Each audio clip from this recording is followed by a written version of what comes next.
All right. Previous classes we have seen the Bohr's atomic model, then we have seen the radius, energy, frequency, etc. of the revolving electron. Yesterday we have seen this energy levels of the hydrogen atom, and that comes from the energy equation, that is E is equal to minus 13.6 divided by n square EV. That will be 1 for hydrogen atom. All right. यहाँ से हमने energy level निकाले. उसके बाद what we did is some numericals also done, and now we were doing line spectra of hydrogen atoms. तो energy के relation से हमने that lambda का फार्मूला निकाला. Means when the electron moves from the outer orbit to the inner orbit, जब electron outer से inner orbit में आएगा यहाँ से, तो एनर्जी डिफरेंस के फोटॉन्स निकलते, जिसका lambda is given by this relation r. 1 by lambda is r in bracket 1 by nf square final orbit, इसका square minus 1 by ni square initial orbit का नंबर जो है उसमें. तो that is the relation for wavelength. ये constant, इतने सारे constant आते हैं उसमें एनर्जी के रिलेशन में. तो this constant all put together is called Rydberg constant, जिसकी value close to 10 to the power 7 होती है ना. तो ये फार्मूले से हम लोग सेकंड से फर्स्ट, मतलब फर्स्ट ऑर्बिट में, आई मीन हायर ऑर्बिट से फर्स्ट ऑर्बिट में जब इलेक्ट्रॉन आएंगे उसकी वेवलेंथ निकाल सकते हैं. That is called Lyman series. Higher orbit से सेकंड ऑर्बिट में आएंगे, that is called Balmer series. तो वो बामर सीरीज हो गई थी कल. यहाँ से देखो, it is in the visible range when the electrons comes to the second orbit from the higher orbit. Final is 2 and initial can be higher than 2, 3, 4, 5 and so on. तो r की value put करके, और उसमें अगर third orbit से electron second में आता है तो उसको हाइड्रोजन अल्फा सीरीज बोलते हैं. वो वैल्यू हम कैलकुलेट कर सकते हैं. यहाँ से देखिए, ये सब वैल्यू पुट कर दी. 2 and 3 यहाँ पे 2 तो ऑलरेडी रहेगा ये वाला. yes, this 2 will remain for all. Second orbit में जब आते हैं तो बामर सीरीज बनती है. इजी टू रिमेम्बर है ना. अल्फाबेट का b और इसका 2. बामर सीरीज में final orbit is 2. That is also second number. This is also second alphabet.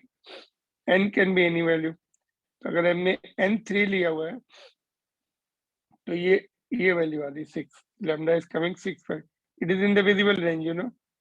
Visible range is from 400 to roughly 400 to 300 nanometer. ठीक है.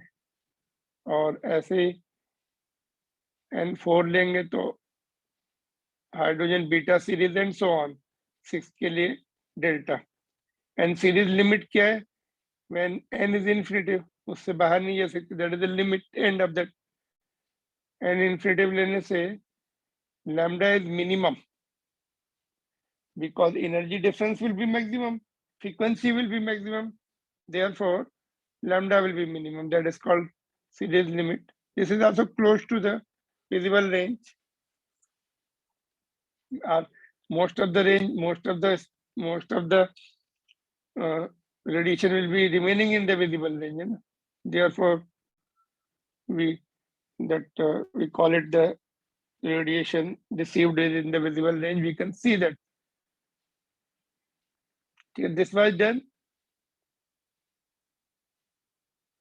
लाइमन सीरीज में क्या होगा? फर्स्ट ऑर्बिट में when the final orbit is first, initial orbit is can be 2, 3, 4 up to infinitive. तो इसमें radiation ultraviolet range, because energy difference goes up, frequency goes up, wavelength comes down. That is further what is called high energy radiation है ना, ultra मतलब violet से ऊपर का radiation that is called ultra violet, इसको हम ऐसे learn कर सकते हैं LUV, लाइमन सीरीज में ultra violet. Got it. Maximum wavelength, अच्छा इसमें हमने मैक्सिमम वेवलेंथ का डिस्कस किया क्या? मैक्सिमम वेवलेंथ कब होगी बोले? मिनिमम तो हो गई सीरीज लिमिट, मैक्सिमम कब होगी बोलिए?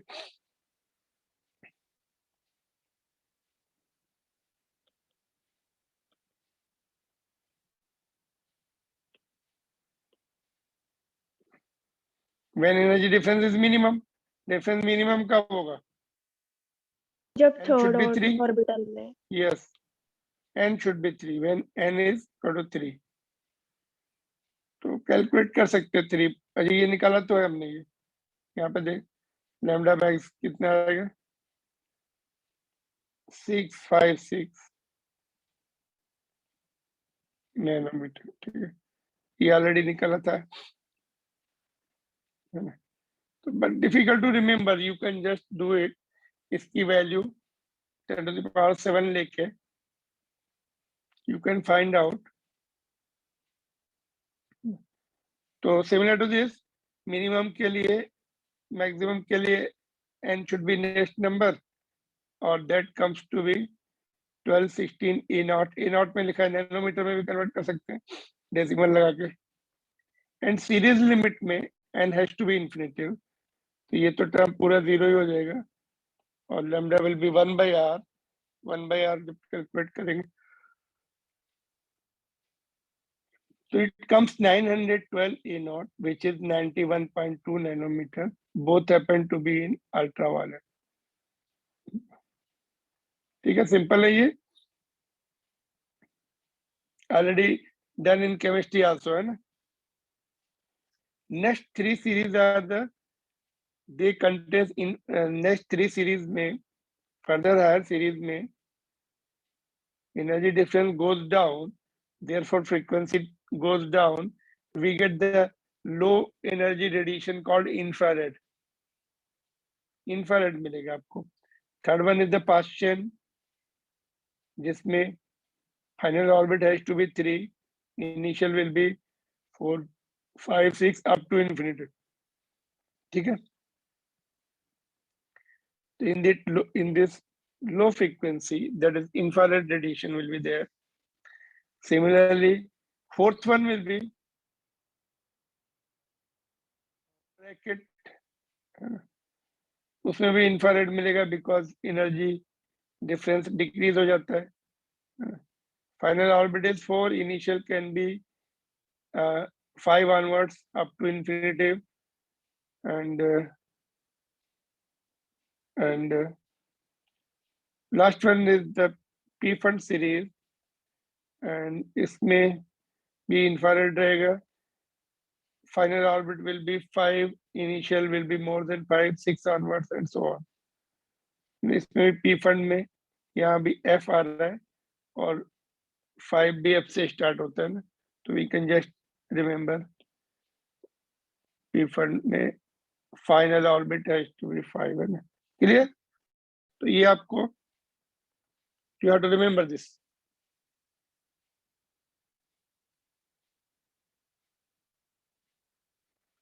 एंड इसमें लिमिट, सीरीज लिमिट वगैरह निकाल सकते हैं इनफाइनाइट पुट करके। नो प्रॉब्लम, बोलिए यहाँ तक ठीक है।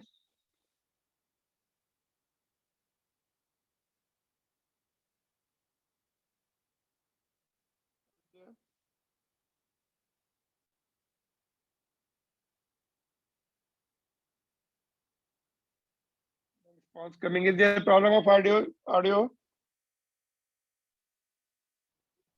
No, sir. प्रॉब्लम है? ऑलराइट, तो ये आपका हो गया ऑल द सीरीज। जैसे ये क्वेश्चन है text book, let's see what is this question. What is the shortest wavelength present in the Paschen series of spectral lines? Shortest wavelength के लिए, shortest wavelength means maximum frequency, maximum frequency means final orbit should be infinitive. Initial in the past chain is 3. इसमें C आ रहा है, देखो यहाँ पे ढूंढ सकते C है, C the third alphabet, यहाँ भी 3 है ना. ऐसे कुछ रिलेट करके we can recall it because you may get confused in this past chain bracket and P fund. P fund में 5 है तो उसमें 5 आ रहा है the final orbit. इसमें past chain में there is C तो उससे रिलेट कर सकते हैं there is 3 here है ना. So you can develop your technique to remember this. तो शॉर्टेस्ट वेवलेंथ के लिए maximum difference in orbit difference होना चाहिए ना. Shortest wavelength means maximum frequency means maximum energy. तो n will be infinitive. You can get it. Let's see how much it is coming. n infinitive put कर दिया.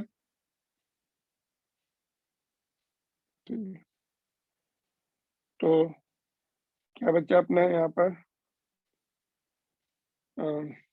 इसको थोड़ा इधर shift कर देते हैं. Sorry,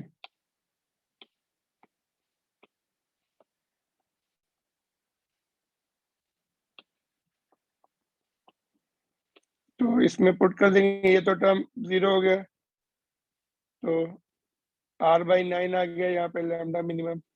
lambda minimum is 9/r. r की वैल्यू पुट कर दी एंड सिंप्लीफाई कर दिया. It is coming very close to 820 nanometer. तो इट इज इंफ्रारेड है ना.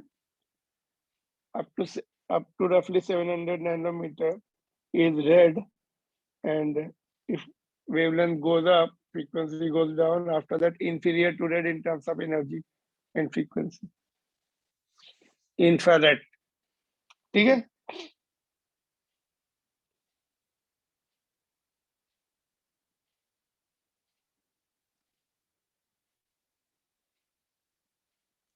एंड अगर हाईएस्ट वेवलेंथ पूछेंगे तो n would have been 4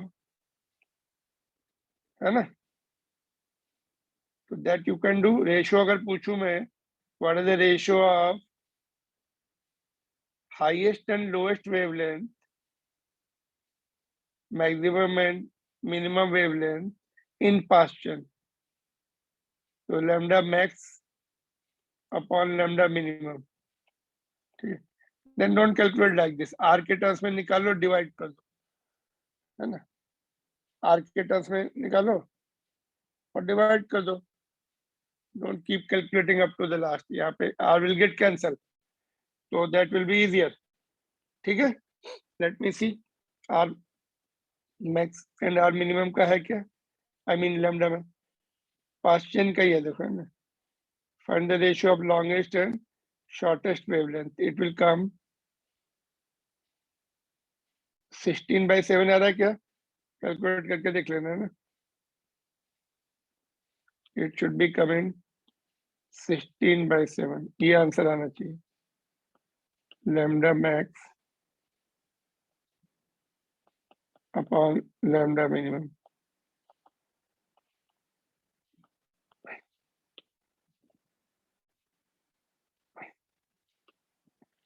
longest के लिए lambda max के लिए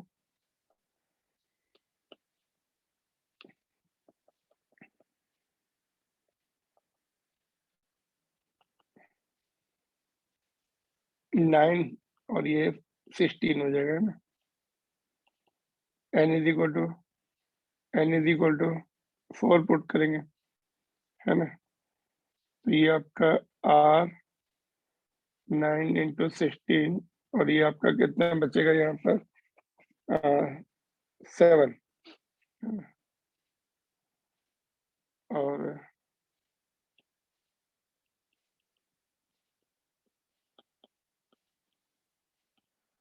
लैम्डा मिनिमम कितना था अभी निकाला हमने 9/r. डिवाइड कर दो है ना. 9 r कैंसिल हो गया. 16/7. ठीक है. Got it.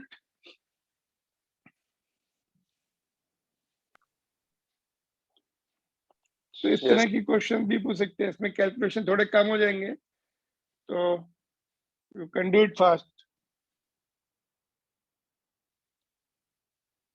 But only thing you have to remember it, you know. में फाइनल ऑर्बिट क्या है, लॉन्गेस्ट क्या होती है, शॉर्टेस्ट कैसे निकालते, that at least you have to remember. Shall we move on to the next one? Yes. Note कर लो इसको.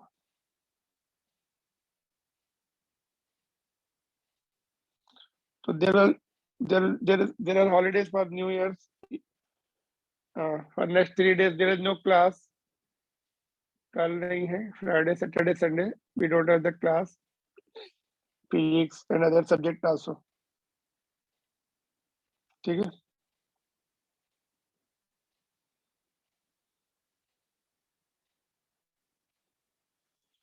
Alright, देखते नेक्स्ट वन क्या है. Others you, अच्छा ये, let's see the some more questions of textbook, then we can start the new chapter if time is there. देखो यहाँ पर देखते हैं question number 4 of this chapter. Difference of 2.3 eV separates two energy levels in an atom. What is the frequency of radiation emitted when the atom make a transition from upper level to lower level? So this is the most direct question. Energy दिया हुआ है, frequency निकालना है. It is easier question. Already we have done similar question in the photoelectric effect. क्या करेंगे? This energy difference is equal to HF. ये इसको EV को जूल में कन्वर्ट कर लेंगे. 1.6 into 10 to the power -19 से मल्टीप्लाई करके फ्रीक्वेंसी आ जाएगी, है ना. डायरेक्ट क्वेश्चन में. ठीक है. एच की वैल्यू पुट करके सॉल्व कर लो. यहाँ पे एच कितना होता है, 6.6 into 10 to the power. But frequency के लिए सॉल्व कर लो. ठीक है. Energy is equal to HF. Energy 2.3 दी है, जूल में कन्वर्ट कर लिया इसको. एफ के लिए सॉल्व करेंगे तो 5.6 into 10 power 14 आ रहा है. 5.6 into 10 to the power. तो डायरेक्ट है.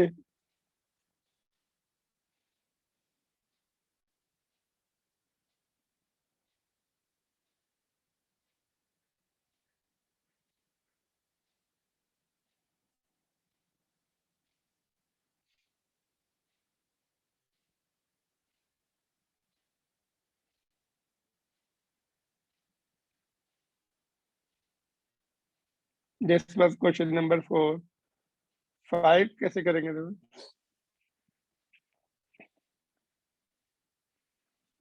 5 कैसे करेंगे? Hydrogen atom in the ground level absorbs photon which excited to the n is equal to 4 level. Determine the wavelength and frequency of photon. How to do this question?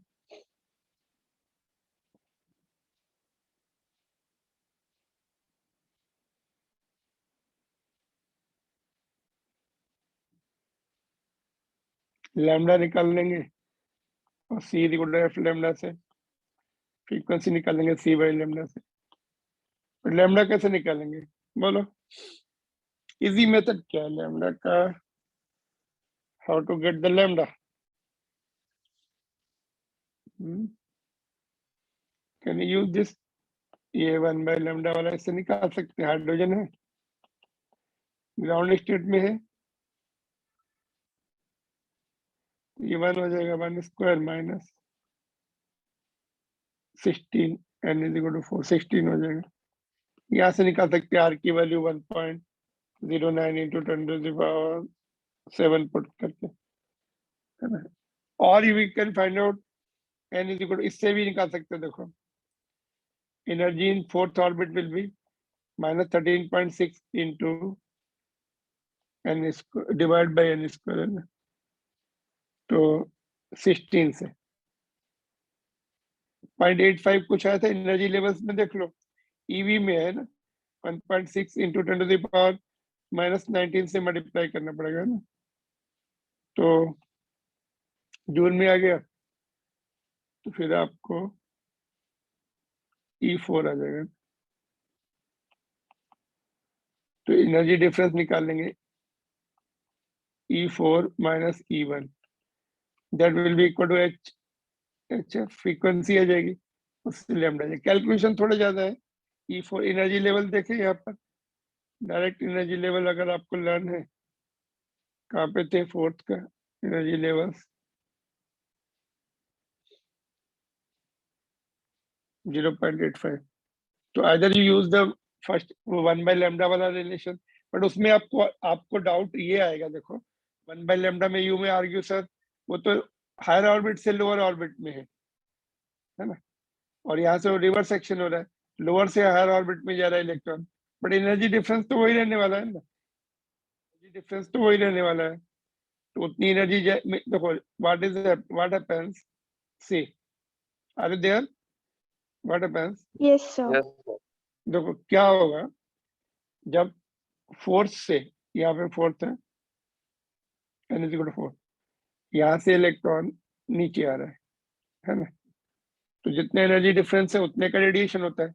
If you give that much energy it will go from ground to the fourth, reverse section होगा कि नहीं। तो energy difference के लिए हम use कर सकते हैं डायरेक्ट 1/λ वाला formula, R 1/n final square minus 1/n initial square. Logically, it is for the transition from higher level to lower level. But if we give the energy, but how the electron goes to the higher level? We give the energy in form of heat or in form of something else.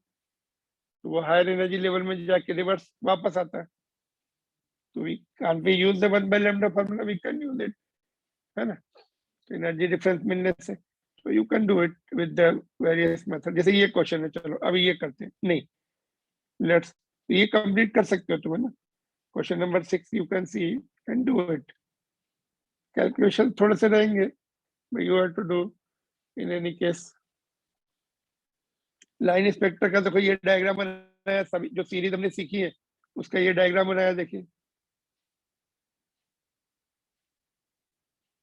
एक साथ ground state में जब आ रहा है तो Lyman series में थी, second orbit में एन 2 में Balmer series, then Paschen, bracket, Pfund and so on.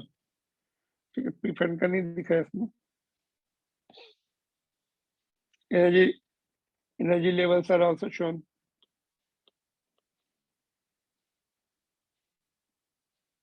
ठीक है, तो whatever series we have seen उसका combined diagram is here, text book diagram. ठीक है, आ रहा समझ में आपको? Yes, sir. देखिए अभी इसका ये क्वेश्चन करके देखते हैं। चलो ये वाला देखो, how to do this question. Energy 12.5 eV electron beam is used to bombard the gaseous hydrogen at room temperature. What series of wavelength will be emitted? तो इसमें ग्राउंड स्टेट में है ना,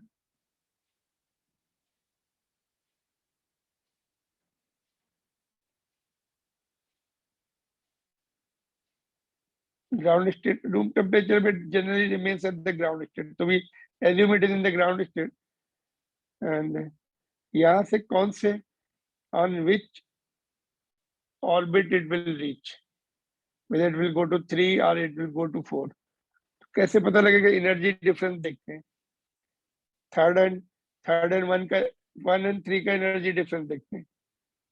एनर्जी डिफरेंस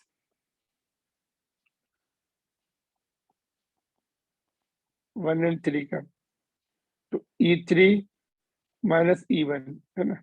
E3 थर्ड में अभी हमने calculate किया ऊपर -1.51 एंड इसका फर्स्ट का -13.6, ये 12.09 है। तो थर्ड में तो सडनली थर्ड से ज्यादा ही एनर्जी। फोर्थ का भी देख लेते हैं, E4 - E1 है ना। तो डिफरेंस निकालो उन दोनों का, E4 - E1 का, देखते हैं कितना आ रहा है। It is coming to be 12.75। तो ये कितना मिला है? 12.5। तो it cannot reach to the fourth, therefore electron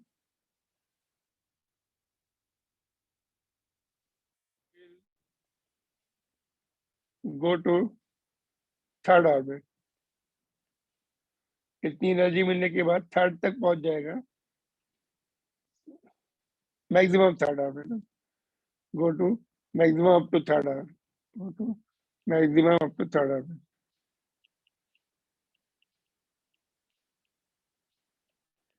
तो हमें कौन सी सीरीज मिलेगी? Which series after that when it returns back to the lower energy states, which series we will get? बोलो कौन कौन सी सीरीज मिल सकती है इसमें?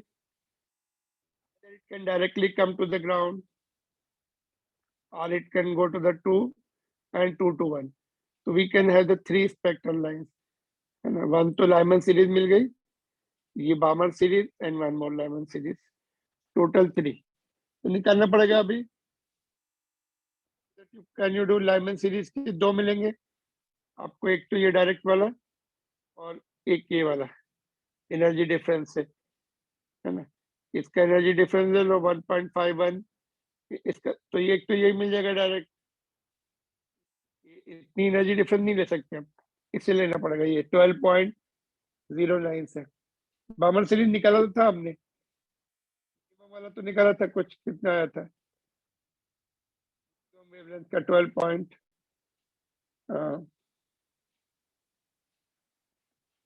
कितना था that you can find out. 12.16 था,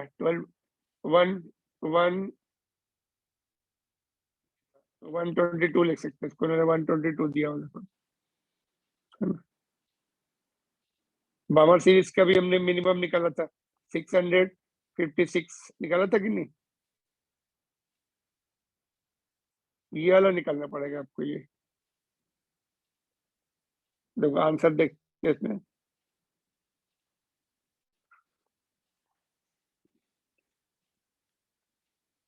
do you know the formula how many spectral lines will be obtained? बोलिए जनरल फार्मूला बताइए। यहाँ पे अभी कैलकुलेट कर लीजिएगा एनर्जी डिफरेंस से। ये वाला निकाल लीजिए, एक मिनट, ये वाला पहले ये there we get therefore number of spectral line, number of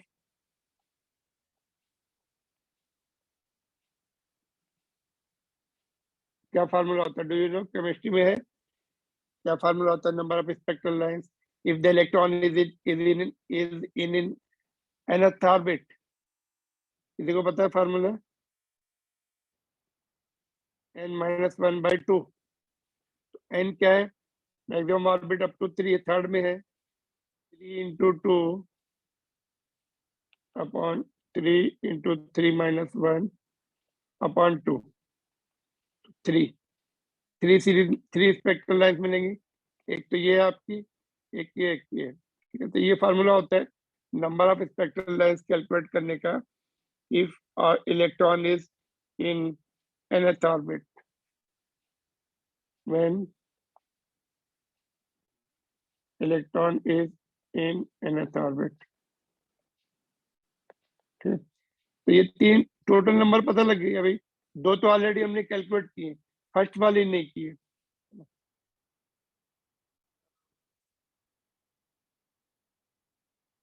ये वाली निकाल सकते हैं,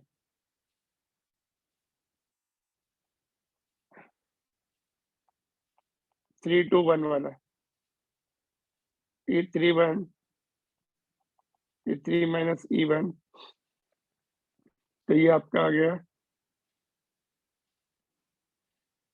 अभी हमने निकाला E31 का कितना, ये 12.09 EV, therefore 12.09 into 1.6 into 10 to the power -19 is equal to HF, lambda निकलना है HC by लैम्डा, है ना।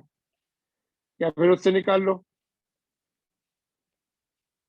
एक मिनट, ये मुश्किल काम है तो उससे निकालो। 1 by lambda is equal to r 1 minus 1 by 9. So lambda will be 9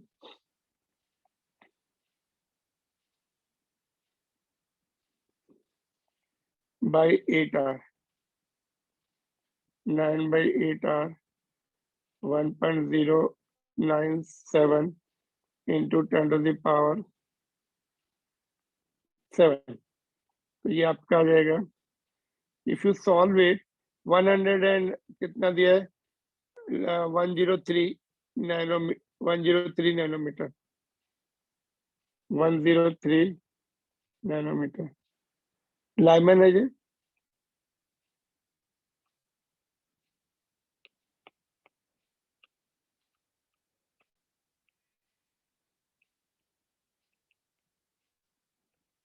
and lambda will भी, दूसरा हमने कैलकुलेट किया हुआ है, क्या था, 2 to 1 अभी निकाला था, that lambda will be 122 nanometer, 121.6 था,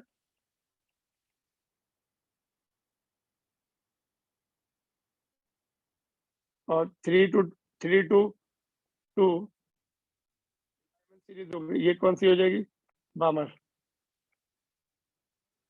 तो वो भी हमने निकाला था, हाइड्रोजन अल्फा था, है ना, क्या था, यस, अल्फा हाइड्रोजन 103 कितना है उसका, 656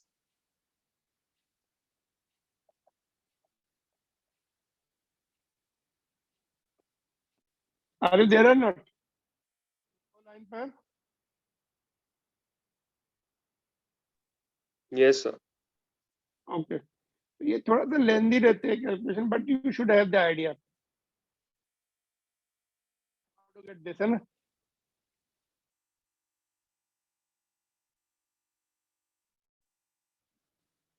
किसी को डाउट है कि इसमें, डाउट है कुछ क्लैरिफाई,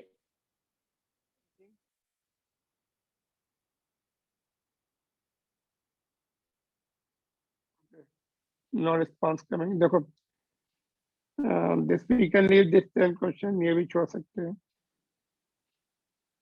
देखो ये क्वेश्चन में which I was telling you, if in place of electron they bring some another particle like imaginary particle, then how the things will change। तो ये क्वेश्चन आ सकता है।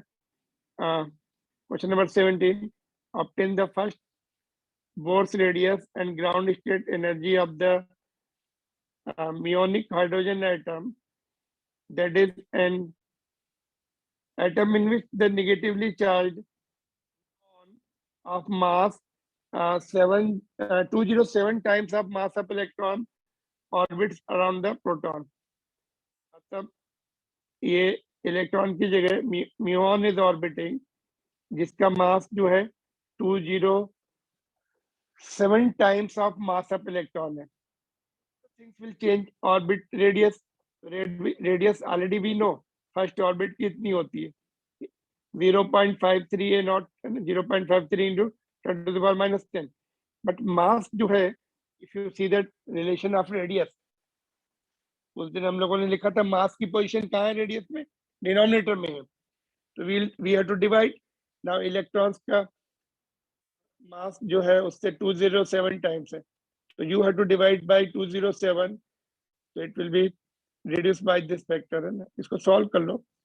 207 को हम लोग 2.07 लिख के और ऊपर 5.3 कर लिया उसको, और ये डिवाइड हो जाएगा, यहाँ पर 2.56 मिलेगा, एंड यहाँ पे पावर 10⁻13 हो जाएगी।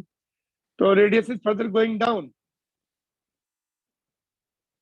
और रेडियस छोटी हो गई उसकी, because mass in the radius relation comes to be in denominator, और एनर्जी में mass is in the numerator. तो जो एनर्जी है फर्स्ट ऑर्बिट में -13.6, मास न्यूमरेटर में है 207 से मल्टीप्लाई हो जाएगा, will be further decreasing, further higher value, negative higher value हो गई, है ना? So that's this question was somewhere in competitive examination. Okay. So you should remember this. Those who are going for competitive examination and even board examination, maybe they can just ask you. Only thing you have to remember the position of the m. किसमें numerator में, किसमें denominator में है, and उस factor से divide या multiply करना पड़ेगा. इसमें डिवाइड किया, इसमें multiply. Got it? This is the question number 17 of our textbook. All right. Yes, sir. The terms remaining same. तो उसको हम डिस्टर्ब नहीं करें. Full relation is not required. Full relation से ही ये कैलकुलेट की गई थी फर्स्ट ऑर्बिट की radius, called boards radius also, है ना?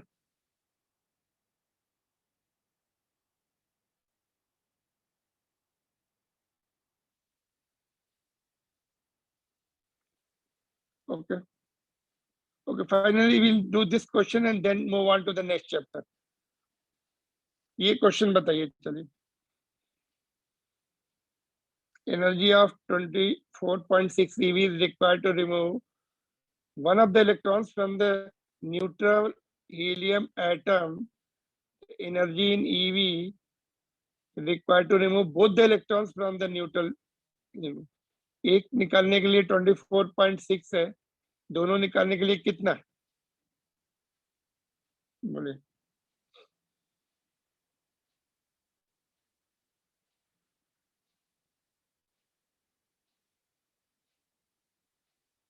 How to do this question?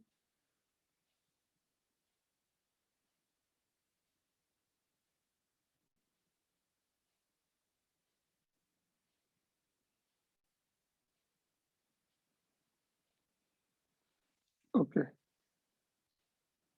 जितनी एनर्जी से बाउंड होगा उतनी एनर्जी देनी पड़ेगी उसको.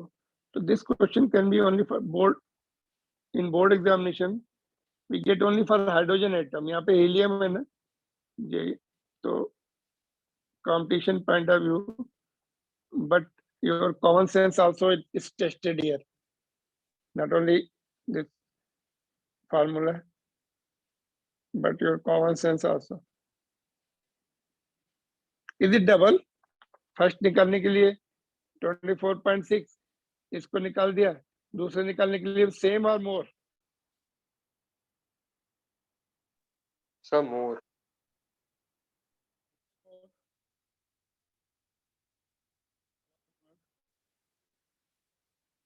Okay. अच्छा, मोर तो बोल सकते, चलो ठीक है, ये इलेक्ट्रॉन है, ये nucleus is attracting, this electron is repelling, है ना? तो because of repelling action of the other electron, we need the lesser energy. And second case, only nucleus is remaining and electron is remaining, one electron is remaining, so we need more force, to more energy to take out. But how to get the energy in the second case? First case में दोनों ने दे दिया, second case में कैसे निकालेंगे? उसके लिए form, after the first electron is out, it becomes hydrogen like atom. Like atom के लिए एनर्जी कितनी होती है? -13.6 और ऊपर क्या था? Z square by n square. तो Z2 पुट करना पड़ेगा हीलियम के लिए, N1 पुट कर दो, है ना? तो उतनी एनर्जी आ जाएगी जितनी एनर्जी से बाउंड है. Minus sign indicated is bound to the nucleus. उतनी एनर्जी दे दो, प्लस एनर्जी देनी पड़ेगी. पहले कितनी थी? ये दोनों ऐड कर दो. Let's see calculation. I have done it. Do I have? Yes. So it becomes hydrogen like atom of, तो यहाँ पे मैं लिख देता हूँ पॉइंट पहले. Why we can use this formula? After first electron is out,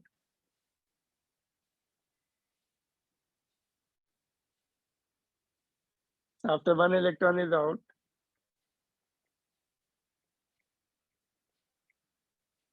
then it becomes hydrogen like atom. Hydrogen like atoms are those in which only one electron is present, others are knocked out. ठीक है, तो then we can use the now we can find out the energy of remaining. ये तो बाहर निकल गया, one of them has gone out. इसकी energy निकाल ली हमने ये फार्मूले से, Z square by n square है ना, ये कितनी आ रही 54.4 eV. तो this much energy is required to be given, minus sign indicated is bound. इतनी एनर्जी आपको देनी पड़ेगी, तो energy to be given is 54.4 eV, और पहले कितनी थी 24.6 was given, plus extra energy 54.4, दोनों ऐड करके 79. Option is D, total energy पूछा है ना, और बोथ, एक का तो दिया था, सेकंड का हमने कैलकुलेट करके ऐड करके निकाल दिया. Got it? This is good question. It can be asked in NEET examination because it was asked in JEE. So some of the questions are shifting to the NEET there every time. ठीक है?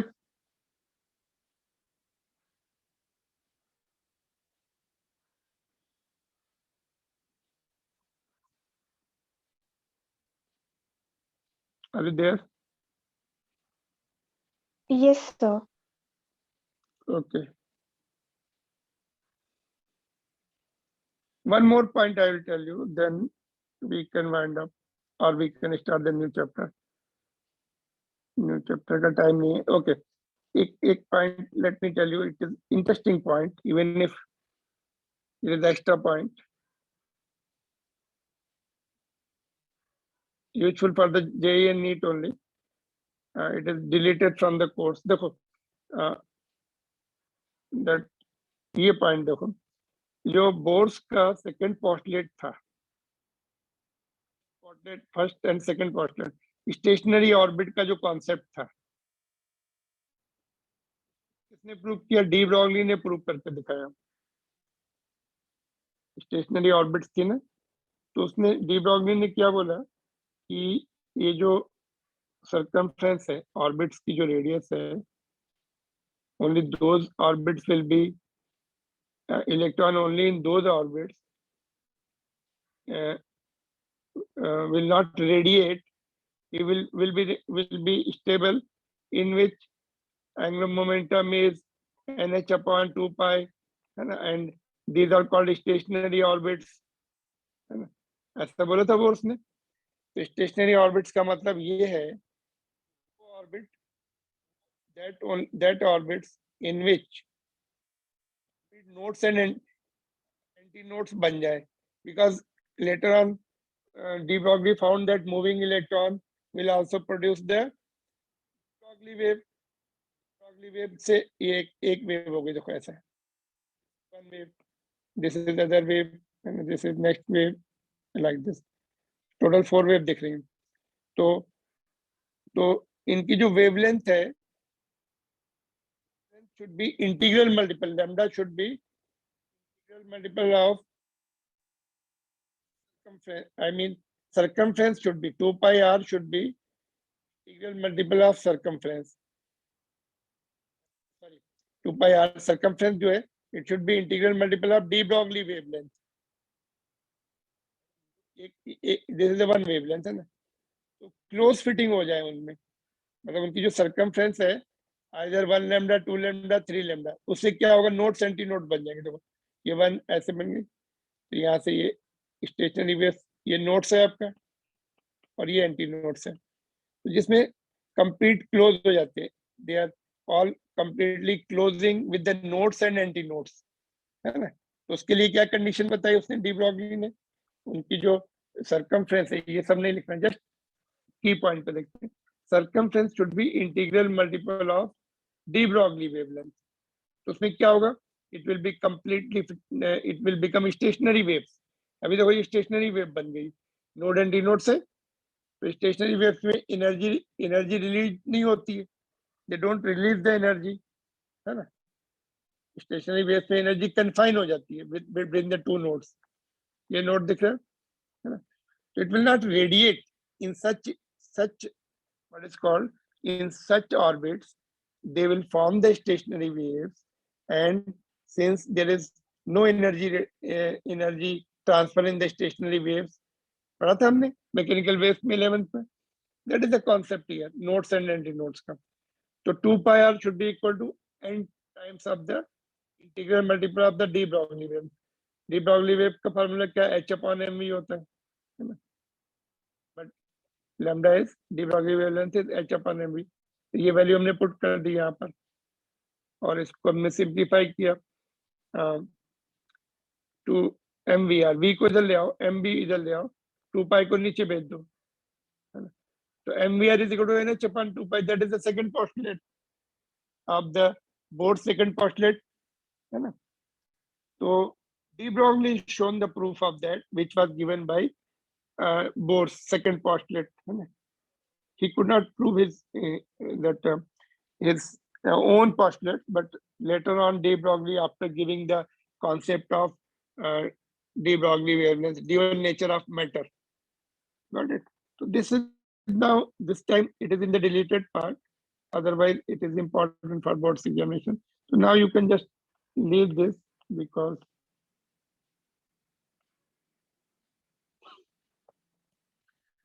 ठीक है, clear.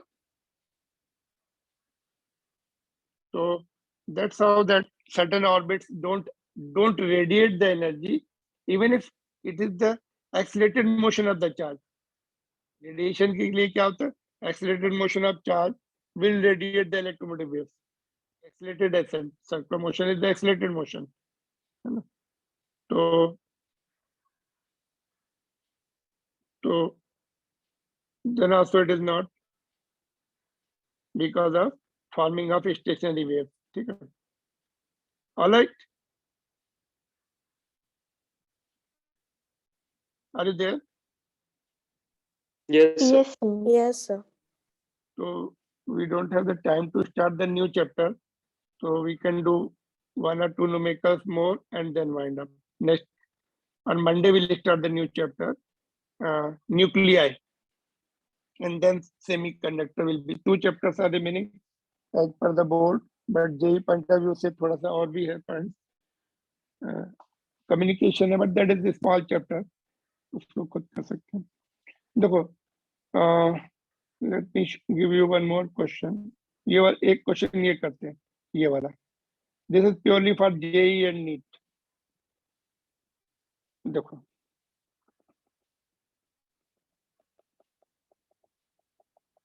जो the electric potential between proton and an electron is given by this. V का relation दिया है voltage का, where R naught is constant. Assuming Bohr's model to be applicable, write relation for radius, orbital radius Rn, in terms of quantum number. मतलब Rn will be directly proportional to n or inversely proportional to n, directly proportional to n square. Normal model के लिए क्या था? किसी को याद है relation? R directly proportional to orbital radius n square by z था क्या? Radius becoming 4 times in the second orbit की radius 4 times है. Normal cases में it is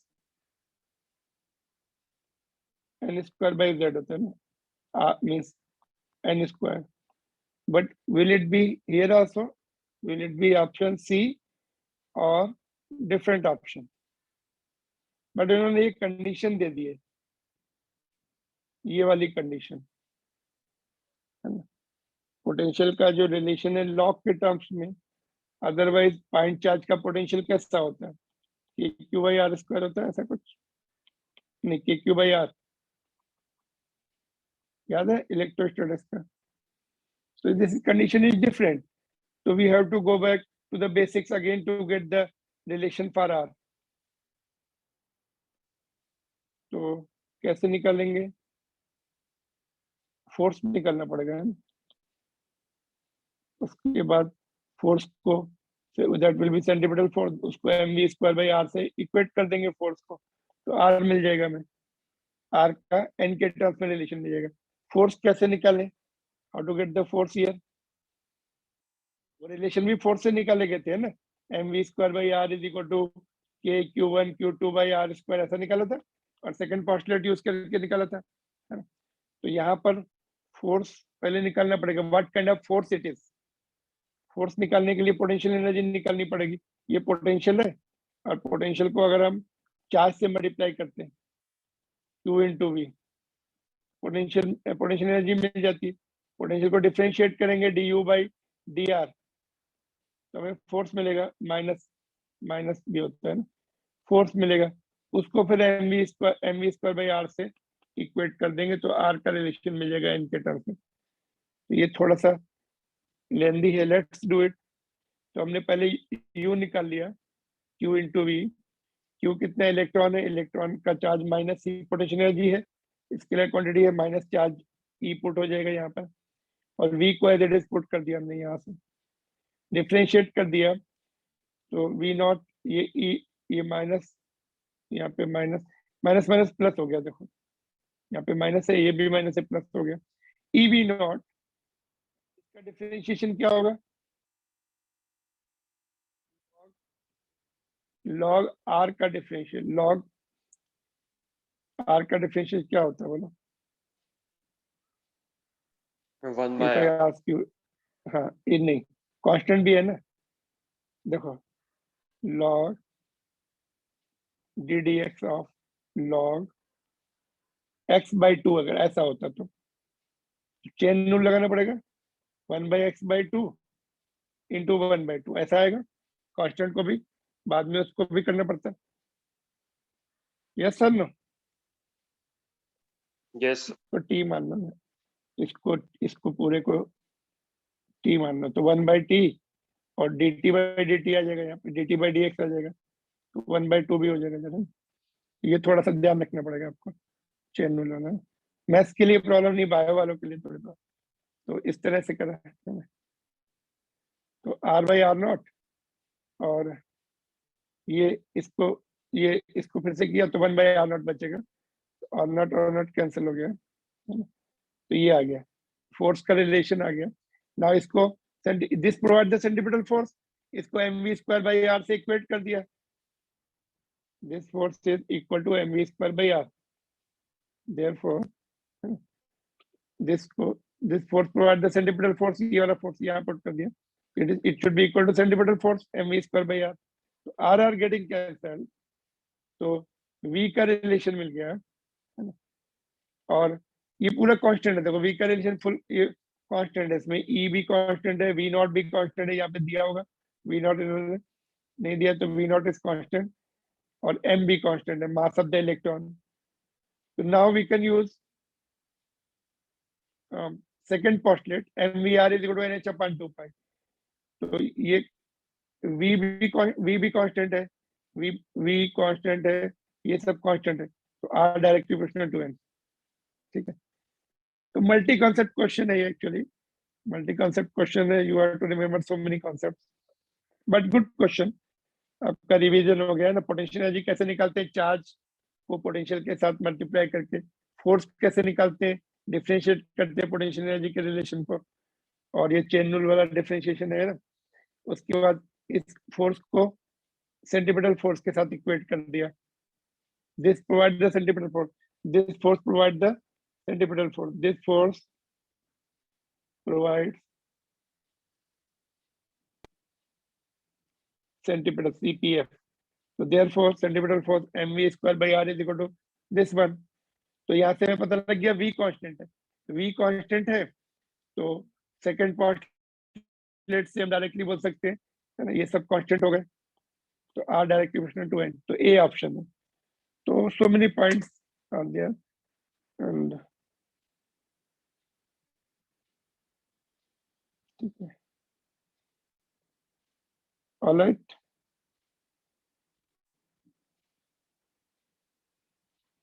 अगर नीट में पूछेंगे तो ये दे में remove this, R not remove कर देंगे, it will be simple only log R, तो ये लॉग आर का 1/r रहेगा, ये सब नहीं आएगा, तो यू विल गेट, वैसे भी कैंसिल ही हो रहा है, this is getting cancel, yes sir no, but it is creating confusion how to do the differentiation, तो ये कांस्टेंट हटा के if they remove the constant, then also it remains same.